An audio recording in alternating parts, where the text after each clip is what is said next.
안녕하세요. 위클리 비글 TV입니다. 오늘 준비한 소식은 폴란드, 스페인, 이탈리아의 신형 전차 개발 연합과 K2 흑표 이야기입니다. 폴란드가 추진하는 신형 전차 개발 사업에서 반독일 전선의 구축을 위해 폴란드는 스페인과 이탈리아의 동맹을 제안하였습니다. 이에 힘입어 현대 로템의 유럽 수출길이 넓어질 것이라는 기대가 매우 높습니다.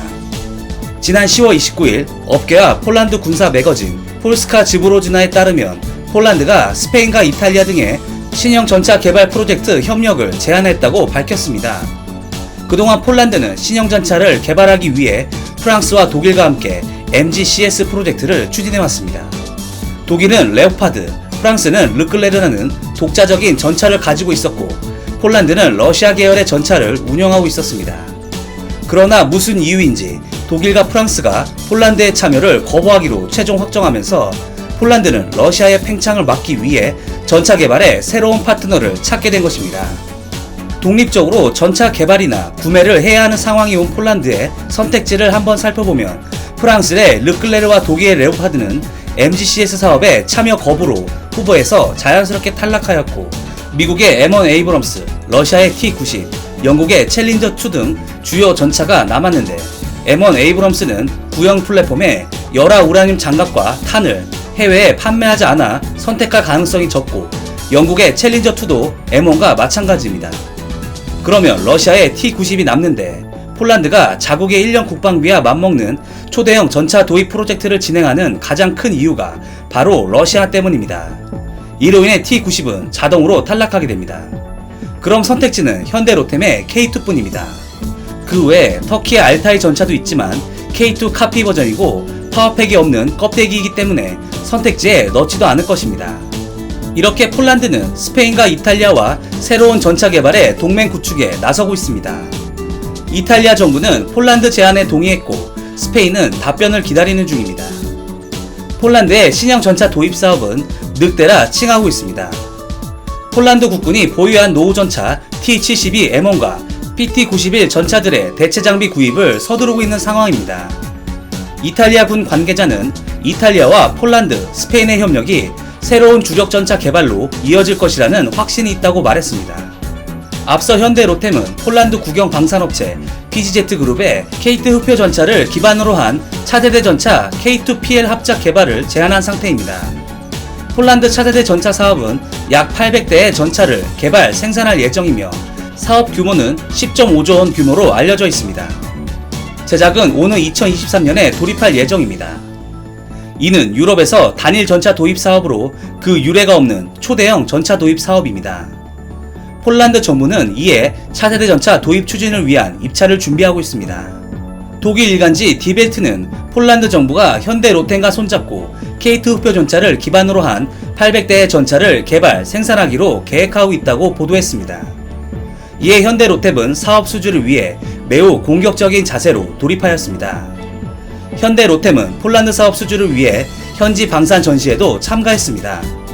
현대 로템은 지난 8월 폴란드 키엘체에서 열린 2020 국제 방위산업 전시회에 참가해 K2 전차 폴란드 수출형 모델인 K2PL을 선보이고 폴란드 전차 사업 수주를 위한 영업활동을 펼친 것으로 확인되었습니다. MSPO는 1993년부터 매년 개최되는 동유럽 주요 방산 전시회로 세계적인 사택 속에 규모가 축소되었지만 그럼에도 불구하고 현대 로템은 폴란드 전차 도입 사업에 확실한 종지부를 찍기 위해 참가하였습니다. 현대 로템은 MSPO에서 K2PL의 축소 모형을 최초로 공개하고 한국형 K2 전차 모형과 함께 비교 전시하는 등 폴란드 군 관계자들을 대상으로 적극적인 영업활동을 펼쳐 전차 도입 사업을 확실히 마무리 지을 모양입니다. 여기서 K2PL은 K2 흑표의 폴란드 버전입니다. K2 흑표와 성능은 같지만 폴란드 현지에 맞게 조금 개량한 모델로 K2D의 PL은 폴란드를 뜻하는 약자입니다. 우선 K2 흑표의 재원을 보면 자동장전 장치를 도입하여 탄약수 없이 조종수, 포수, 전차장 3명의 승무원이 탑승하며 길이 10.8m, 높이 2.4m, 폭 3.6m에 중량은 55톤입니다. 주 무장은 현대 위아에서 독자 개발한 120mm 55 구경장 활강포를 장착하고 있으며 사격 통제 장치로는 360도 회전이 가능한 전차장 조준경과 포수 조준경, 탄도 계산기가 장착되어 있습니다. 부무장으로는 12.7mm K6 기관총이 포탑 전차장 해치 앞에 달려있고 7.62mm 동축 기관총은 주포 옆에 달려있습니다. 장갑은 새롭게 개발한 복합장갑, 폭발 반응 장갑을 장착하였는데 미국 M1 전차의 열화 우라늄 방식을 제외한 일반 장갑 중 최고의 성능을 낸다고 알려졌습니다. 엔진은 1차 양성부는 독일 MTU사의 MT883 K501 엔진이 장착되어 있으며 2차 양산부터는 두산이 개발한 1500마력 디젤 엔진이 장착되었습니다. 파워팩은 3차 양산부터 국내 개발한 파워팩을 장착해 완벽한 국산화를 마무리 지을 것으로 보입니다. 이에 K2 흑표는 포장도로에서는 시속 70km의 속력을 내며 야지 기동 시 시속 50km까지 속력을 낼 수 있습니다. 세계 방산시장에서 K2 흑표는 3.5세대 전차 중 최강급 전차로 자리매김하고 있습니다. 현대 롯데이 내세운 폴란드 맞춤형 K2PL은 바퀴축을 기존 6축에서 7축으로 늘린 게 가장 큰 특징입니다. 현지 요구사항에 따라 국내 K2 전차 대비 추가되는 장비들로 늘어나는 중량을 고려해 구조를 재설계한 것입니다. 무장으로 주포는 120mm 활공포를 채택해 기존과 동일하지만 포탑 상부 기관총에 원격 사격 통제장치를 적용해 전투원의 생존력을 향상시켰고 보다 정밀한 사격이 가능합니다. 또한 전차 후미에 대전차 미사일을 방어할 수 있는 철조망 형식의 슬랫 아머가 설치되어 있습니다. 슬랫 아머의 기원은 베트남 전쟁 당시 호치민군이 발사한 RPG-7이 진지 주변을 둘러싼 철망에 걸려 불발탄이 되는 것을 발견하여 고안된 장치입니다. 이는 RPG-7의 신관이 전차 장갑에 닿지 못하게 하는 단순한 원리입니다. 또한 K2 흑표에는 시가전 중 전차 근처 아군 부상을 염려해 하드킬 능동방어를 배제하였지만 K2PL은 폴란드 육군의 요구사항에 맞게 하드킬 능동방어 체계가 장착되었습니다. 여기서 하드킬 능동방어 체계는 전차로 날아오는 각종 대전차 미사일을 전차 자체에서 방어용 폭탄을 대전차 미사일을 향해 발사해 요격하는 방어 기술입니다. 또한 폴란드는 이스라엘 아이언 비전과 같은 전방위 외부 감시 체계의 장착을 요구하고 있습니다. 폴란드가 이탈리아, 스페인과 신형 주력 전차 사업을 함께 진행한다면 폴란드 연합과 대한민국은 서로 윈윈할 수 있는 시너지 효과가 발생합니다.